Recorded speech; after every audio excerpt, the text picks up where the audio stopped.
Assalamualaikum warahmatullahi wabarakatuh. Perkenalkan, nama saya Ria Mardalena, mahasiswi Magister Manajemen Agribisnis angkatan 19 tahun 2022. Baiklah, di sini saya akan memaparkan jawaban dari soal ujian akhir semester mata kuliah Manajemen Sumber Daya Manusia. Soal yang pertama adalah apa saja faktor yang mendukung kinerja pegawai pada instansi tempat saya bekerja? Jelaskan dan bagaimana pengaruhnya terhadap kepuasan kerja pegawai, paparkan dengan lengkap. Kinerja menurut Kartini Kartono tahun 1992 adalah kemampuan dalam menjalankan tugas dan pencapaian standar keberhasilan yang ditentukan oleh instansi kepada karyawan sesuai dengan job yang diberikan kepada masing-masing karyawan. Faktor-faktor yang menunjang kinerja pegawai yang pertama yaitu pendidikan dan pelatihan adalah bagian dari pengembangan kompetensi dan pengembangan karir baik bagi ASN maupun tenaga honorer melalui peningkatan pengetahuan dan keterampilan. Pendidikan dan pelatihan untuk peningkatan kualitas SDM dan kinerja pegawai mendapatkan perhatian besar dari instansi saya bekerja. Banyaknya pendidikan dan pelatihan struktural, teknis dan fungsional, sosialisasi, seminar, dan lainnya yang diikuti oleh pegawai yang diselenggarakan secara internal maupun eksternal.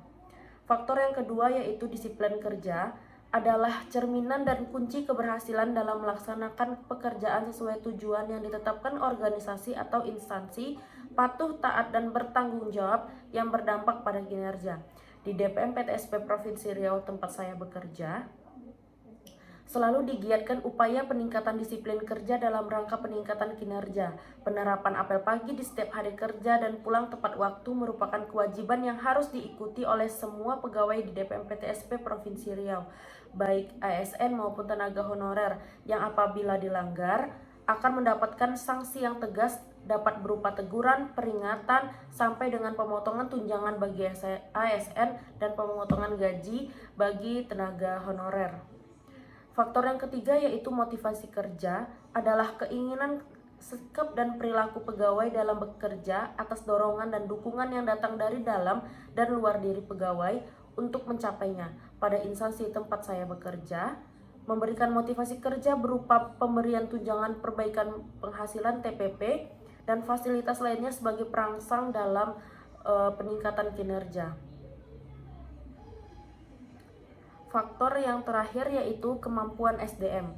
Dilihat dari kemampuan seorang pegawai dalam menyelesaikan suatu tugas yang ditentukan sehingga mencapai daya guna dan hasil yang maksimal. Selain itu, seorang pegawai harus memiliki pengalaman kerja sehingga pegawai dapat menempatkan diri secara tepat serta mampu menghadapi tantangan dengan penuh tanggung jawab serta berkomunikasi dengan baik pada berbagai pihak untuk tetap menjaga produktivitas kinerja dan menghasilkan individu yang kompeten dan dalam bidangnya masing-masing. Pada instansi tempat saya bekerja, dalam aktivitas pelaksana pekerjaan umumnya, pegawai di sini baik ASN maupun tenaga honorer sudah memahami dan mampu melaksanakan pekerjaannya sendiri sesuai dengan tupoksinya serta bidang kerja masing-masing. Kemudian bagaimana pengaruhnya terhadap kepuasan kerja pegawai? Dari 4 faktor pendukung kinerja pegawai ini, baik itu pendidikan dan pelatihan, disiplin kerja, motivasi kerja, dan kemampuan SDM, di mana pendidikan dan pelatihan akan berdampak bagus atau baik pada pengembangan karir pegawai tersebut. Hal ini dapat lebih meningkatkan dorongan atau motivasi kepada pegawai untuk lebih berprestasi dan memberikan kontribusi yang maksimal pada instansi atau organisasi, sehingga kepuasan kerja pegawai akan semakin meningkat. Sama halnya dengan motivasi kerja. Dengan motivasi kerja, seorang karyawan atau pegawai akan memiliki semangat yang tinggi dalam melaksanakan tugas dan tanggung jawabnya. Motivasi yang tinggi, adanya kompensasi, disiplin kerja, serta pengembangan karir akan mampu meningkatkan kepuasan kerja pegawai tersebut. Soal yang B, faktor apa saja yang dapat mendukung komitmen organisasi pada instansi tempat saudara bekerja? Jelaskan dan bagaimana pengaruhnya terhadap budaya organisasi. Baiklah, komitmen organisasi itu sendiri adalah suatu kondisi di mana seorang karyawan atau pegawai memiliki loyalitas kepada organisasi atau instansi tempat dia bekerja, sehingga karyawan tersebut dapat mengidentifikasi dirinya sebagai bagian dari organisasi dan mengerahkan segala usaha demi tercapai tujuan organisasi atau instansi tersebut. Pada instansi tempat saya bekerja, faktor yang mendukung komitmen organisasi yaitu faktor kesadaran, faktor aturan, faktor organisasi, faktor pendapatan, faktor kemampuan keterampilan, dan faktor sarana pelayanan. Tentu saja komitmen organisasi berpengaruh terhadap budaya organisasi. Semakin puas karyawan atau pegawai dalam bekerja pada perusahaan atau instansi tempat dia bekerja, maka semakin tinggi komitmen yang dimiliki oleh karyawan. Semakin tinggi komitmen, maka diikuti pula dengan semakin baik dan semakin kuat budaya yang dimiliki oleh suatu organisasi atau instansi. Selanjutnya soal nomor 2. Kenapa organisasi perlu melakukan re-engineering dan restrukturisasi? Kemudian apa perbedaan dari re-engineering dan strukturisasi? Kemudian beri contoh organisasi yang melakukan re-engineering dan restrukturisasi untuk organisasi profit, motif, dan sosial motif. Baiklah, restrukturisasi adalah upaya yang dilakukan untuk memperbaiki dan memaksimalkan kinerja suatu organisasi sehingga organisasi tersebut dapat terus berkembang, beradaptasi dengan situasi dan kondisi yang dihadapinya. Umumnya, restrukturisasi dilakukan ketika organisasi tersebut akan melakukan perbaikan secara menyeluruh. Sedangkan re-engineering merupakan cara organisasi atau perusahaan melakukan rekayasa ulang.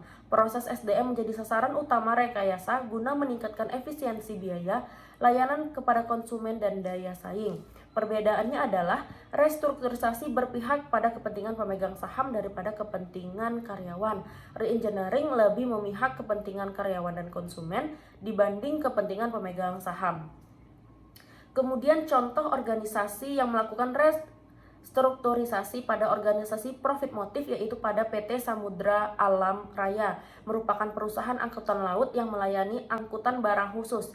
Restrukturisasi yang dilakukan oleh PT Samudra Alam Raya yaitu pada komposisi manajemen.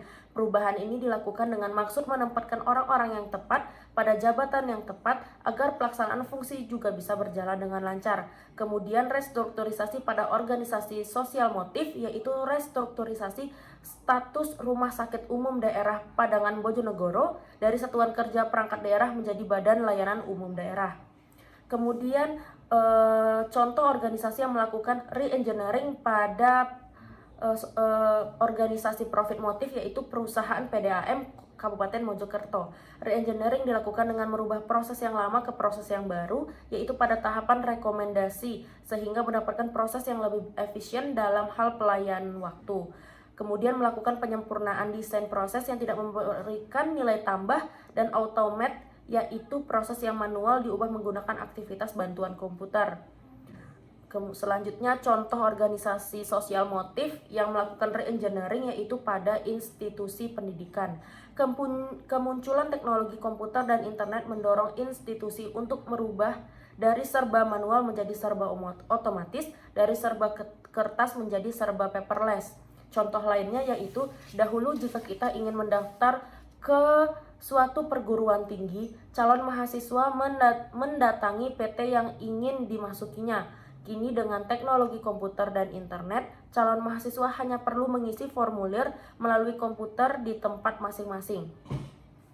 Selanjutnya soal nomor 3 yaitu analisa instansi tempat saya bekerja dengan menggunakan Boston Consulting Group ditinjau dari kinerja pegawai dan potensi pengembangan pegawai masa datang dan di mana posisi instansi saya berada.